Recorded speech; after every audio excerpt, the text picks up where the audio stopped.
Assalamualaikum warahmatullahi wabarakatuh. Perkenalkan, nama saya Ning Siti Hartantri.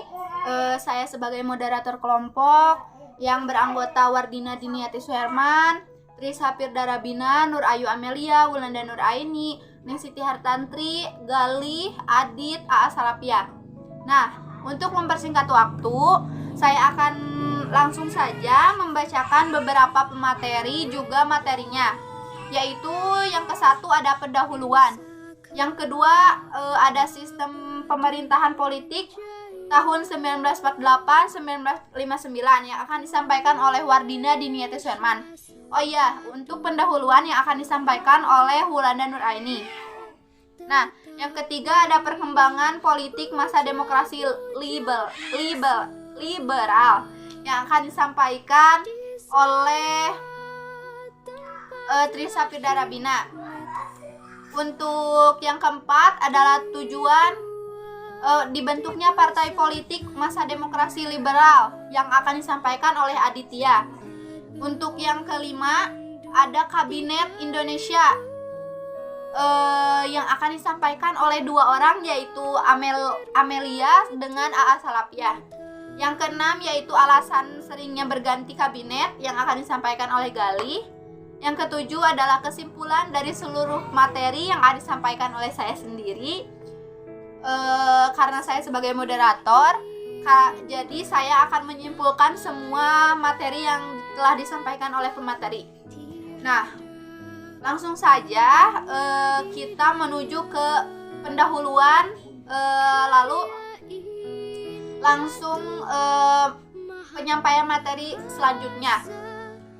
Untuk itu saya serahkan saja kepada Wulanda Nur Aini. Silakan. Sistem pemerintahan pada tahun 1949 sampai 1959. Sistem pemerintahan dalam bidang politik yang dianut pada masa demokrasi parlementer atau dikenal juga dengan sebutan demokrasi liberal.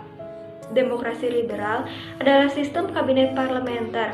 Sistem kabinet tersebut berlandaskan pada Undang-Undang Dasar Sementara Republik Indonesia atau disingkat dengan UUDS tahun 1950.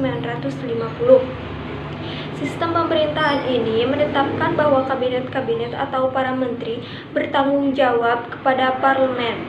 Sistem parlementer juga menetapkan sistem pemungutan suara atau voting yang digunakan dalam pemilihan umum atau pemilu, mosi, dan demonstrasi sebagai bentuk rakyat dalam mengekspresikan hak untuk ikut serta dalam berpolitik.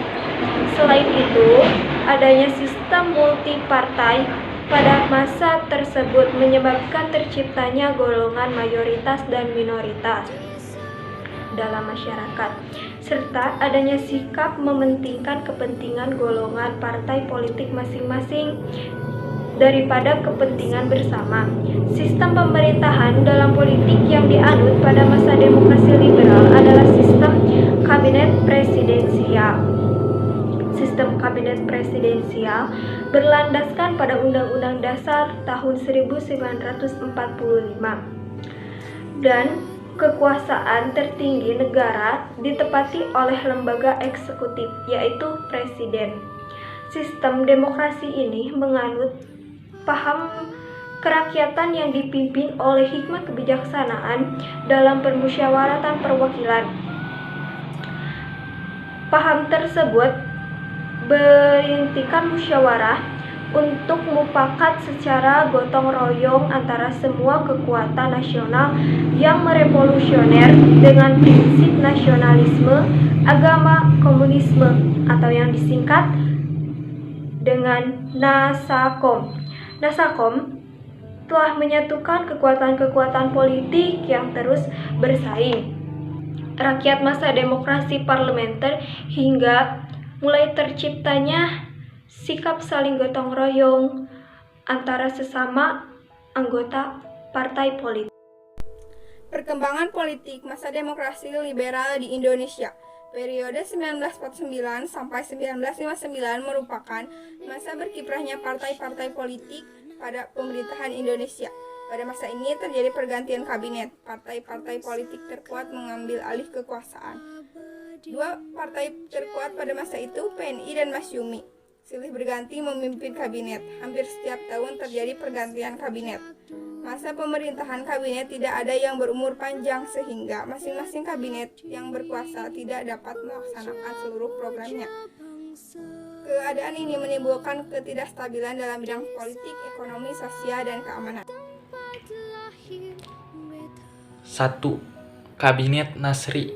Masa jabatan beliau adalah 7 September 1950 sampai 21 Maret 1951. Partai Masyumi. Program prestasi. 1. Membentuk DPRD. 2. Memasukkan Indonesia menjadi anggota PBB. 3. Merebut Irian Barat. Penyebab jatuhnya. 1.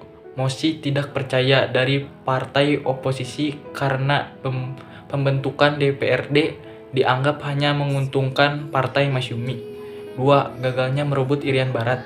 3. Terjadinya pemberontakan DI-TII, Andi Aji, APRA, RMS.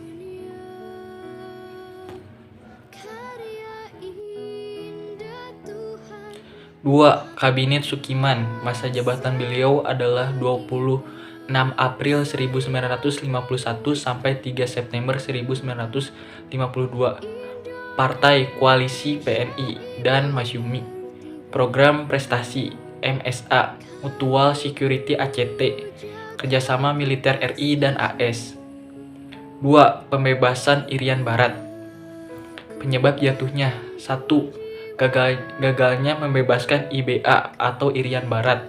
2. Dianggap melanggar politik luar negeri, bebas aktif karena condong ke arah blok.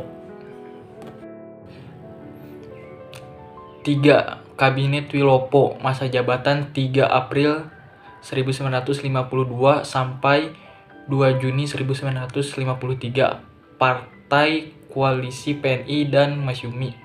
Program prestasi merencanakan pemilu Partai Indonesia. 2. Menjalankan politik LNBA. 3. Pembebasan Irian Barat. Penyebab jatuhnya. Peristiwa 17 Oktober 1952, DPR campur tangan urusan AD. 2. Peristiwa Tanjung Morowa. Masalah tanah perkebunan di Semut. 4. Kabinet Ali Sastro Ami Dijojo. Masa jabatan beliau adalah 31 Juni 1953 sampai 22 Agustus 1955. Partai Koalisi PNI Nuh, sementara Masyumi menjadi oposisi. Program prestasi. 1. KAA, Konferensi Asia Afrika, 12 sampai 24 April 1955, membentuk Partai Pemilu. 3. Menetapkan waktu pelaksanaan pemilu. 4. Meninjau kembali hasil KBMB. Penyebab jatuhnya. 1. Kemulut di kubu AD. 2. Banyaknya Porpal menarik menterinya dari kabinet. 5. Kabinet Burhanuddin Harahap. Masa 12 Agustus 1955 sampai 3 Maret 1955. Partai Masyumi. Program atau prestasi. Yang pertama, melaksanakan pemilu pertama di Indonesia pada 1955. Kedua, membubarkan Uni Indo-Belanda. Penyebab jatuhnya. 1. Karena dikembalikannya A.H. Nasution sebagai Kasad.